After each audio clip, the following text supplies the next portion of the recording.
పరిపాలన వెలగబెట్టినటువంటి ఒక నాయకుడు చేయాల్సినటువంటి విమర్శలా ఇవన్నీ నేను అడుగుతా ఉన్నా వైఎస్ఆర్ కాంగ్రెస్ పార్టీ తరఫున. ఆయన జగన్మోహన్ రెడ్డి గారి పేరు ఎత్తకపోవచ్చు. ఈరోజు జైలు అధికారిగా ఉన్నటువంటి గతంలో యనమల రామకృష్ణ గారు ఆర్టీఐ ప్రకారం తీసుకున్నటువంటి ఒక అంశానికి జైలు సూపరింటెండెంట్ గా ఉన్నటువంటి సైదయ్య గారు, ఇదిగో మా జైల్లో మీరు అనుకున్నట్టుగా ఏమీ లేదు, మీరు ఆర్టీఐ ప్రకారం అడిగితే ఇచ్చాం, జగన్మోహన్ రెడ్డి గారు రోజుకు 400 మందిని కలుస్తున్నారని, లేకపోతే జగన్మోహన్ రెడ్డి గారు మా రూములకు వచ్చి కూర్చుంటున్నాడని ఏసీ రూముల్లో, లేకపోతే జగన్మోహన్ రెడ్డి గారికి సకల సౌకర్యాలు మేము ఇస్తున్నామని మీరు చెప్పిన విధానాన్ని తీవ్రంగా ఖండిస్తున్నామని ఒక ఎంప్లాయీగా ఉండి సైదయ్య గారు ఖండించిన విధానానికి ఈ రోజుకి తెలుగుదేశం పార్టీ ఆఫీసు నుంచి సమాధానం లేదు. తగుదునమ్మా అన్నట్లుగా చంద్రబాబు నాయుడు గారి ఈ జైల్లో చెంచలగూడలో బ్లూ ఫిల్మ్లు ఉన్నాయట, అవి చూస్తున్నారట, మద్యం సేవిస్తున్నారట. అంటే ఈ 2 అలవాట్లు తనకి బాగా వంటబట్టినట్టున్నాయి. మిగతా వాళ్ళు ఎక్కడున్నా అదే చేస్తారని అతను అనుకుంటున్నట్టున్నాడు.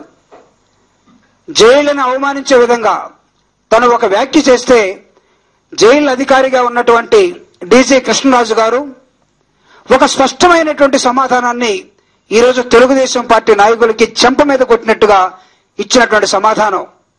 ఏం మాట్లాడుతున్నారు మీరు? జైల్లో జగన్మోహన్ రెడ్డి గారిని కలవటానికి వచ్చినటువంటి ప్రతి వాడు, ప్రతి వ్యక్తి అక్కడ రిజిస్టర్ చేయబడతారు. వారంలో 2 సార్లు తప్ప ఎక్కువ మందిని కలిసే అవకాశం మేము కల్పించడం లేదు జగన్మోహన్ రెడ్డి గారికి.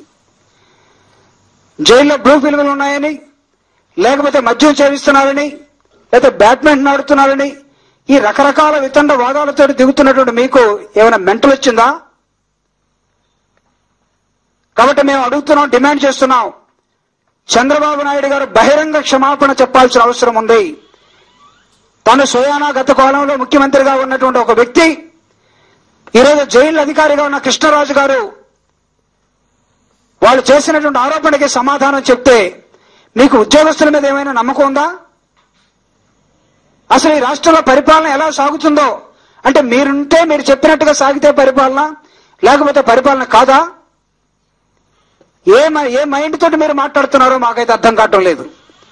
ఈరోజు జైలుని అవమానించే విధంగా జైల్లో ఉన్నటువంటి చాలా మంది అనేకమైనటువంటి ఆరోపణల మీద, తమకు సంబంధం లేని అంశాల మీద ఈరోజు జైలు శిక్ష కొంతమంది అనుభవిస్తూ ఉండవచ్చు, కొంతమంది ఆరోపణల మీద ఉండవచ్చు. నిజంగా చూడండి, జైళ్ల చరిత్ర కానీ లేకపోతే శిక్ష పడినటువంటి విధానం కానీ ఎంతో మంది దానికి సంబంధం లేని వ్యక్తులు ఈరోజు జైలు శిక్ష అనుభవించినటువంటి విధానం కనబడుతూ ఉంది. ఎవరి కోసమో బలైనటువంటి వ్యక్తులు అక్కడ కనబడుతున్నారు. చంద్రబాబు నాయుడు గారు చేస్తున్నటువంటి ఆరోపణల్ని ఈ సమాజం చాలా సీరియస్ గా తీసుకోవాలని వైఎస్ఆర్ కాంగ్రెస్ పార్టీ తరఫున కోరుతున్నాం. ప్రత్యేకంగా తన మానసిక పరిస్థితి ఏ విధంగా ఉందో కుటుంబ సభ్యులు కానీ ఎవరైనా ప్రాణమిత్రులు కానీ ఉంటే ఒకసారి అతన్ని ఫారెన్ ట్రిప్ పెట్టి ఎక్కడికన్నా తీసుకెళ్లి 4 రోజుల నుంచైనా తీసుకురండి అని నేను అడుగుతా ఉన్నా. లేకపోతే గందరగోళంగా మాట్లాడటం, మీరు పాదయాత్రలో 2800 కిలోమీటర్లు నడిస్తే మీరు 3000 కిలోమీటర్లు వెనక్కి వెళ్లారని మీ నాయకులే అక్కడి నుంచి బయటకు వచ్చి మీ నుంచి విడిపోయి చెప్తున్నారు. ఆ తర్వాత మీరు ఎలగబెట్టింది ఏంటంటే కళంకిత మంత్రుల్ని తొలగించాలని. వాళ్ళు ఎలాగో తొలగిస్తారో కానీ ఢిల్లీ వెళ్లి మీరు ప్రెసిడెంట్ ఆఫ్ ఇండియాని కలిసి ఇదిగో మా ద్వారా జరిగిందని చెప్పుకోవడానికి ఒక ప్రయత్నం చేశారు. ప్రజలు నమ్మటం లేదు. దీనికి సందర్భంగా మళ్ళా మీరు మహానాడులను పెట్టి అక్కడక్కడి నుంచి ఎరకొచ్చిన వాళ్ళతోటి మీరు చేసినటువంటి మహానాడు సక్సెస్ కాలేదు. సో మీ సభలు సక్సెస్ కాలేదు, మీ పాదయాత్ర సక్సెస్ కాలేదు, మీ ఢిల్లీ టూర్ ను అనుమానించబడతా ఉన్నారు. మీ ప్రతి అంశం కూడా అనుమానాస్పదంగా మారి మీ కుటుంబంలోనే జూనియర్ ఎన్టీఆర్ లేకపోతే లోకేష్ వీళ్ళ ఒకరికొకరు బలిపెట్టుకునే విధానంలో వెన్నుపోటు రాజకీయాలు మీరు చేసుకుంటే మీ గొడవ మీరు పడండి. ఈ రోజు మా నాయకుడు, ప్రజానాయకుడు జగన్మోహన్ రెడ్డి గారు ఒక రాజకీయ పార్టీకి స్వయానా అధ్యక్షుడు. ఆఫ్టర్ ఆల్ ఒక ఆరోపణ మీద మీరందరూ కలిసి తనను జైల్లో పెట్టాలని చూస్తే ఈ రాష్ట్ర ప్రజలు ఊరుకోవటం లేదు. ఆరోపణ మీద ఉన్న వ్యక్తిని కలవకూడదని ఎక్కడ జైలు మాన్యువల్స్ ఏమైనా చెప్తున్నాయా? లేకపోతే జగన్మోహన్ రెడ్డి గారికి ఎప్పుడైనా శిక్ష వేశారా? జగన్మోహన్ రెడ్డి గారు శిక్ష పడినటువంటి ఖైదీ కాదే.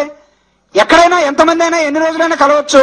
కానీ వీళ్ళ గోలకు భరించలేక జైలు అధికారులు కొంతమందికి కండిషన్స్ పెట్టి వారానికి 2 సార్లు మాత్రమే అవసరమైతే పార్టీ సభ్యులు అప్పుడప్పుడు కుటుంబంలో ఉన్నటువంటి వ్యక్తులు కలవాల్సినటువంటి పరిస్థితిని ఈరోజు తెచ్చుకుంటే భారతి గారు గతంలో అడిగినటువంటి విధానం మా కుటుంబం కలవటానికి వీల్లేదా? లేకపోతే నా బిడ్డలు కానీ, నేను కానీ, భార్యగా, తల్లిగా, మా అత్తగారు కానీ, చెల్లిగా, మా బంధువులు కానీ, కుటుంబంలో ఉన్నటువంటి మా బ్లడ్ రిలేషన్ జగన్మోహన్ రెడ్డి గారిని చూడకుండా ఎలా ఉంటాం? ఏంటి ఆంక్షలని ఒక పక్క కుటుంబంలో ఉన్నటువంటి సభ్యులు అడుగుతా ఉన్నారు.